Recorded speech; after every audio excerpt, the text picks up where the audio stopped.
Mom texted, "We're skipping your kid's birthday. Things are tight." I said, "No problem." A week later at Christmas I saw their post. Rich gifts, balloons, all for my sister's kids. My girl whispered, "They forgot me again, didn't they?" I just quietly did this. By 9 a.m. Dad was banging on my door, red-faced, screaming.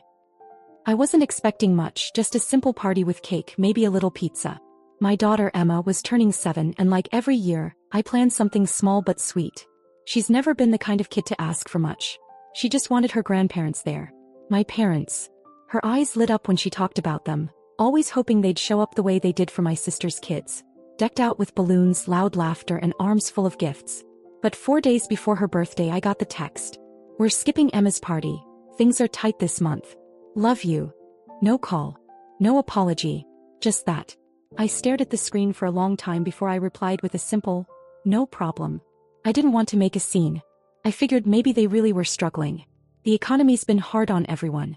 But something about the way they worded it, like skipping her birthday was just crossing off an item on a grocery list, ate at me.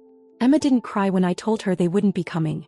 She just looked at the ground and said, "Maybe they'll come next year." I smiled and nodded. But I already knew. They wouldn't. Her birthday came and went. We had a great time, just the two of us. I even invited a couple of her school friends, and we did a little unicorn-themed picnic in the park. She was happy, or at least she pretended to be. And then a week later Christmas Eve rolled in. We didn't get an invitation. No phone call. No message. Nothing. Emma waited by the window that morning in her red pajamas, clutching the drawing she made for Grandpa and Grandma. She even drew their house with hearts above it. Around noon I gently told her we probably wouldn't be going this year. She just sat down very quiet. Then she whispered it. "They forgot me again, didn't they?" That was it. No tears. Just that one sentence. My stomach twisted. I opened Facebook later that day. Shouldn't have. But I did. And there was. Photos from my parents' house. Huge Christmas tree, mountain of presents, my sister's boys tearing into gifts with wild smiles. Streamers, balloon arches, a hired Santa. My mom even commented, "So blessed to be with our favorite little ones this year." Favorite. Something cracked inside me. That night I stayed up thinking. About every time I'd paid their utilities when they said they were short. Every time I helped them fix their car. Every time I gave them money for emergencies that never seemed to affect anyone but me. I didn't say a word. Just quietly packed up the Christmas decorations and went to bed.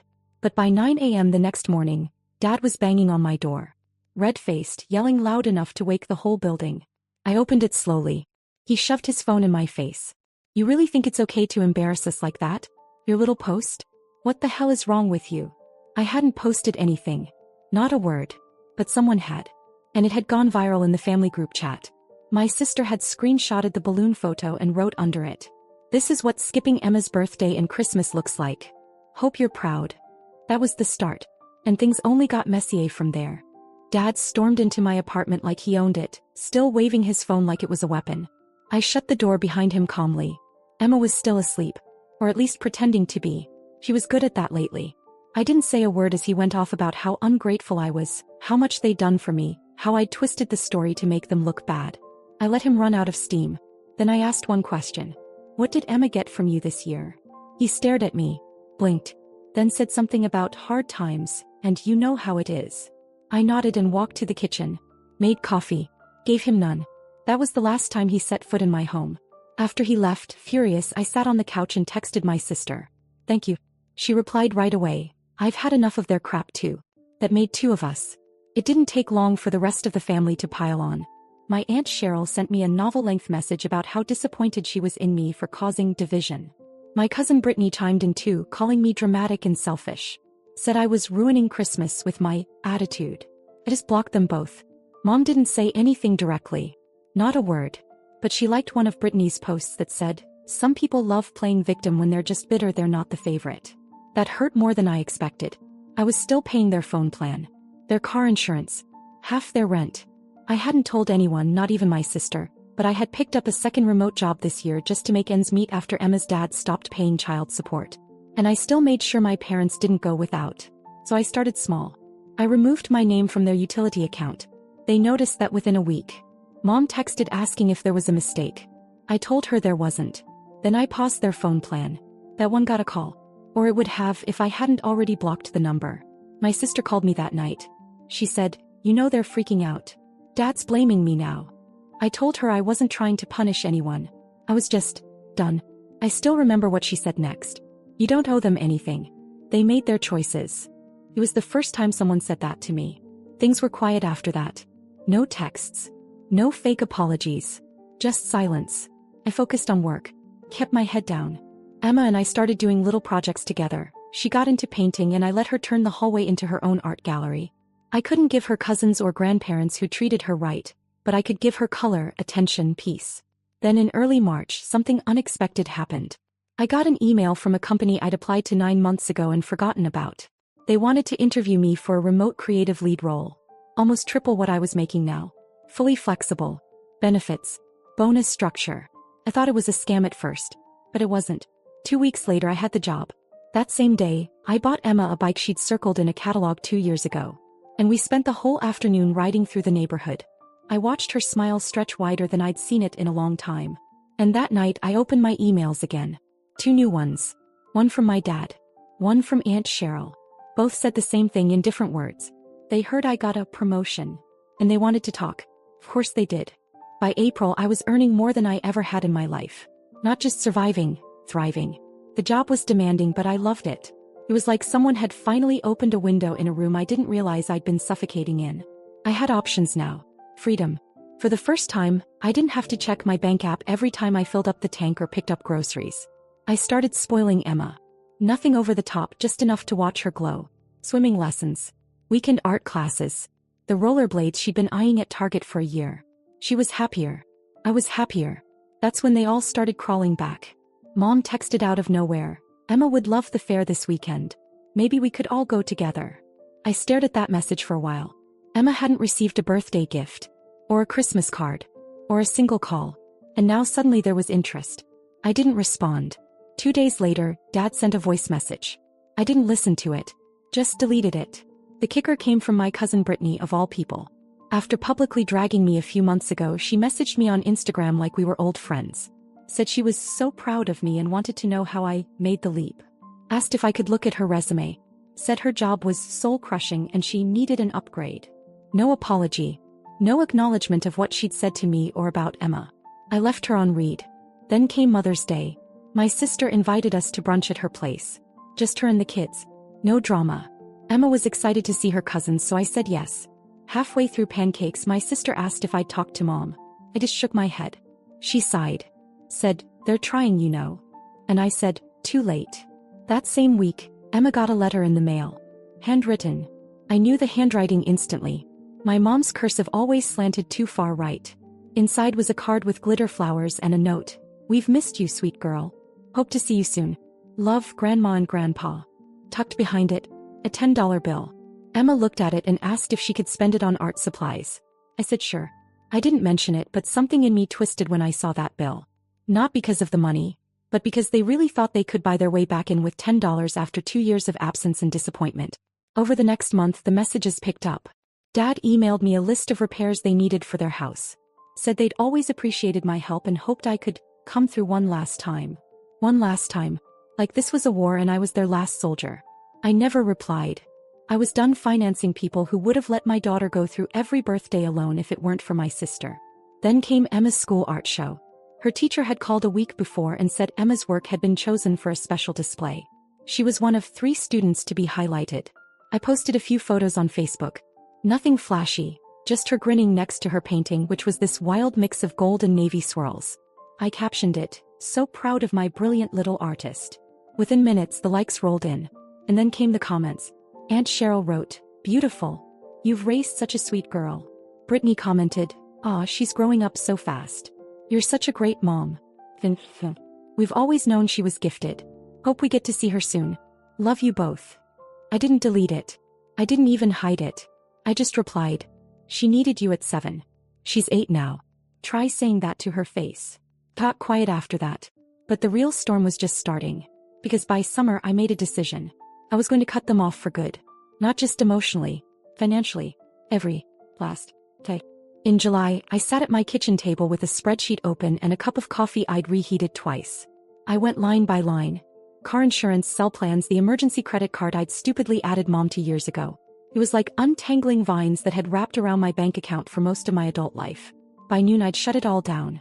I canceled every payment, every automatic transfer, every shared account.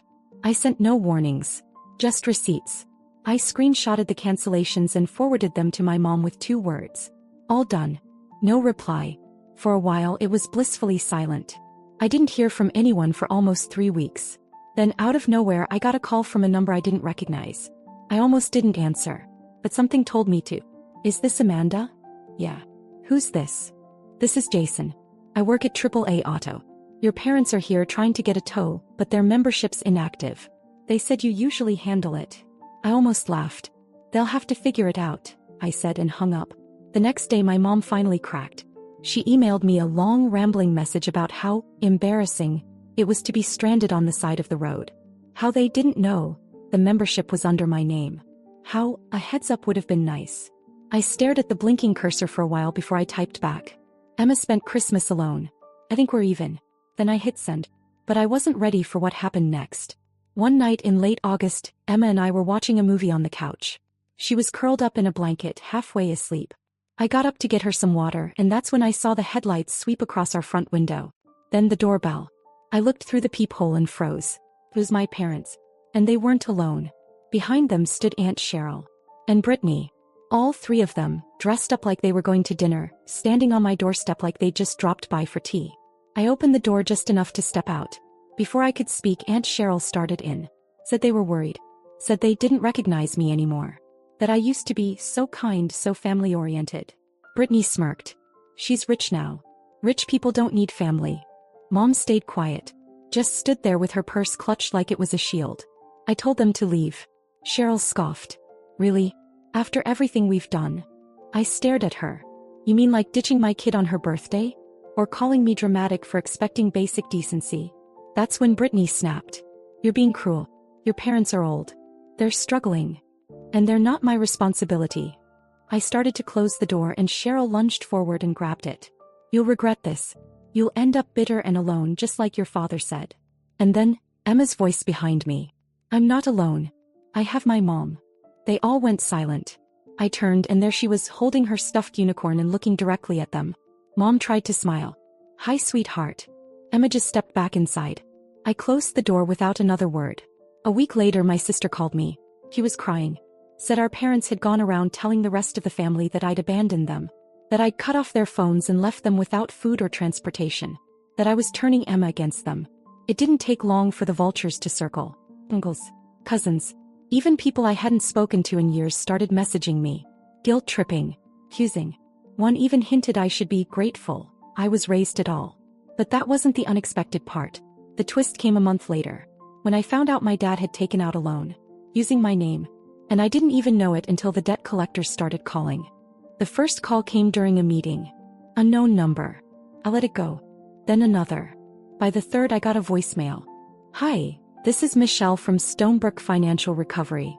We're calling regarding a loan under Amanda R. Johnson. I froze. I hadn't taken out a loan. I called back. She confirmed everything. $8,000 taken out 6 months ago. My name, my social, but not my address. It was my parents' house. My dad's phone. She emailed the application. I opened it. The signature wasn't mine. I sat there staring at a document that felt like betrayal spelled out in cheap ballpoint pen. My own father had taken out a loan in my name. I didn't scream. I didn't cry. I just printed it, walked into the police station the next morning and filed a report. Yes, I pressed charges. I'd spent years being the bank, the babysitter, the family scapegoat. Enough was enough. The calls started immediately. My uncle, Carol, cousins I hadn't heard from in years. All saying I was ruining the family, that I was sending Dad to jail over a mistake. My sister, though she wasn't shocked, said Dad tried the same thing with her once. She said no. I didn't get the chance. Then came the letter from Dad. 1 page. No apology. Just, you didn't need the money. We did. We're family. That was the last thing he ever wrote to me. I changed my email signature the next day. Dropped the last name. Just used a version of Emma's. It felt clean. Right. Then out of nowhere a wedding invite arrived. Brittany. Glittery envelope, fake handwriting and a note. Family will be seated together. Hope there's no tension, 2 hearts. I laughed out loud. That was the moment I decided. I was done pretending any of them were still family. I never RSVP'd to the wedding. Didn't text, didn't explain. Just threw the invite out and moved on. I knew what it was, bait. The day Brittany got married, Emma and I hiked a quiet trail outside town. She packed snacks and told me about a story she was writing, about a girl and her mom fighting monsters together. I didn't say it, but I knew exactly what she meant. That night my sister called. Said my name came up at the reception. Dad had told everyone I'd turned Emma against them. That I'd always been dramatic. I didn't bother defending myself. The next morning I sent one message to the family chat. We're done. Please don't contact me or Emma again. Wishing you peace, but we won't be part of this family anymore. Most replies were angry. Some were guilt trips. One cousin said I was disrespecting blood. But my sister just texted, I understand. Love you always. That was all I needed. By winter Emma and I had a new rhythm. I took her to see the ocean for the first time.